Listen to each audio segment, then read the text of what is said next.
इस साल सिलेबस में नृत्य और नाट्य, ये तीनों की डेफिनेशन है जो लिखना नहीं है। नृत्य, नाट्य और नृत्य। नृत्य अलग, नृत्य अलग और नाट्य अलग। नृत्य और नाट्य, ये तीनों में का जो डिफरेंस है वो तुम्हें फर्स्ट ऑफ ऑल समझ लेना है। आया समझ में? अभी पहले मैं तुम्हें बताती हूँ कि नृत्य मतलब क्या।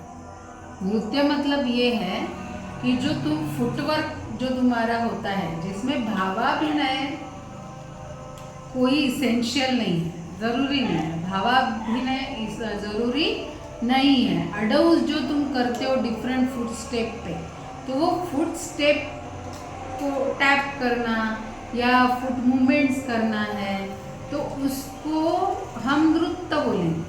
क्या है? नृत्य। Only movements of your legs. Exact word is footwork. Dance में का जो फुटवर्क है वो सिर्फ फुटवर्क जहाँ पर है, जहाँ भावाभिनय का कोई महत्व नहीं है, जिसका एक तुम्हारे सिलेबस कोर्स में का सबसे बड़ा एग्जाम्पल है अलारिपू।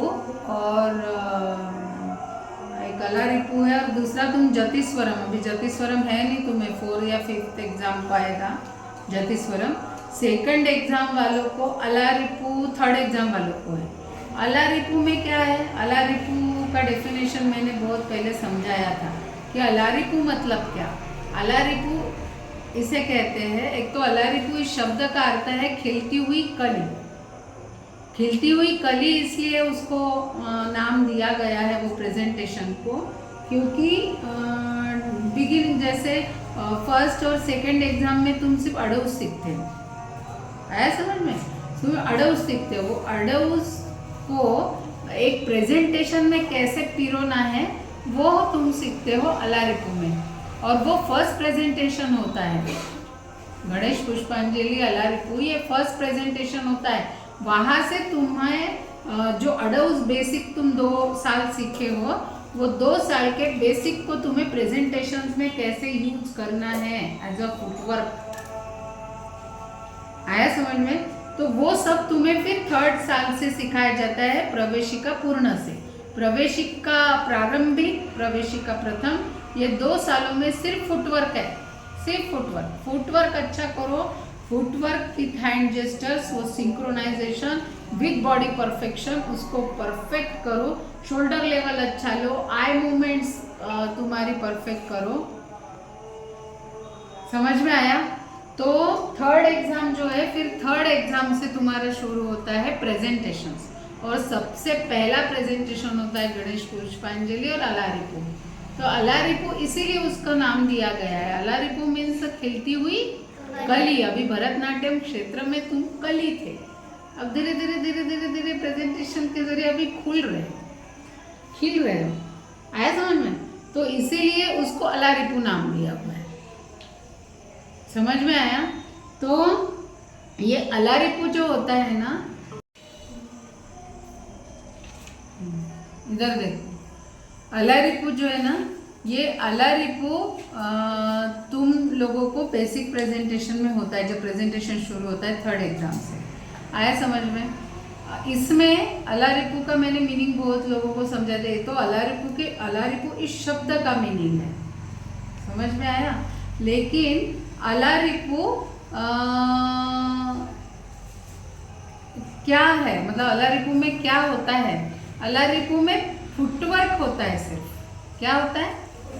हाँ, अलारिपू में सिर्फ फुटवर्क होता है, और फुटवर्क के साथ में हैंड मूवमेंट्स और आईज मूवमेंट्स होते हैं। उसमें कोई भावाभिनय नहीं है। कोई अभिनय है क्या? कोई स्टोरी प्ले करना है, कुछ बताना है अलारिपू के जरिए, कोई अर्थ प्रदर्शित हो रहा है? कुछ भी नहीं। कुछ हो रहा है? कुछ भी नहीं हो रहा है। समझ में आया? तो ये है अलारिपू। तो अलारिपू जैसे प्रेजेंटेशन है, जतिस्वरम में भी वही है। जतिस्वरम में क्या है? सिर्फ फुटवर्क को वगैरह यूज, फुटवर्क में यूज किया हुआ है स्वरों को और ताल को। तो स्वर और ताल के साथ फुटवर्क मैच किया करके किया हुआ है जतिस्वरम भी। तो जतिस्वरम में भी कोई भावाभिनय प्रदर्शित नहीं होता है, कोई अर्थ प्रदर्शित नहीं होता है, कोई मीनिंग, कोई भाव से हमें कुछ स्टोरी प्ले करके बताना है, ऐसा कुछ अलग जतिस्वरम में भी होता नहीं है। मतलब पहला क्या हो गया? नृत्य नहीं, अलारिपू का पहला क्या हुआ? अलारिपू, हाँ, अलारिपू मतलब खिलती हुई कली। और अलारिपू में क्या होता है?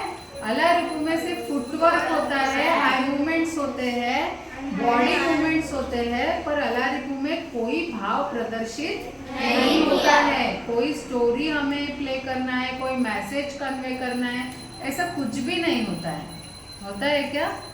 नहीं, ऐसा नहीं होता है। इसीलिए नृत्य में ये दो पार्ट आते हैं, जतिस्वरम और अलारिपू, ये नृत्य में आएंगे। नृत्य में एग्जैक्टली क्या एक्सपेक्ट है? नृत्य मतलब क्या? नृत्य मतलब सिर्फ फुटवर्क, फुट मूवमेंट्स, जिससे कोई भाव प्रदर्शित नहीं होगा, जो कोई मैसेज कन्वे नहीं करता है, जिसको कुछ मीनिंग नहीं है, जो अर्थहीन है, उसको कोई अर्थ नहीं है, सिर्फ उसमें क्या है? Only footwork, hand movements and footwork, उसे क्या कहेंगे? नृत्य। अब नृत्य में क्या आएगा?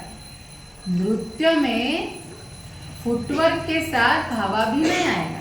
अब भावाभिनय क्या आएगा नृत्य में? फुटवर्क के साथ, फुटवर्क तो आएगा, फुटवर्क के साथ नाट्यक्रम का श्लोक, यतो हस्त ततो दृष्टि, यतो दृष्टि ततो मन, यतो मनस ततो भाव, यतो भाव ततो रस। यतो हस्त, when your hands, your eyes should be there. Okay, your eyes should be there. When your hand, your eyes should be there.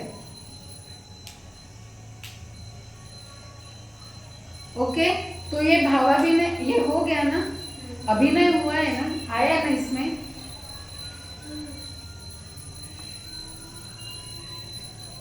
आया समझ में? समझ में आया?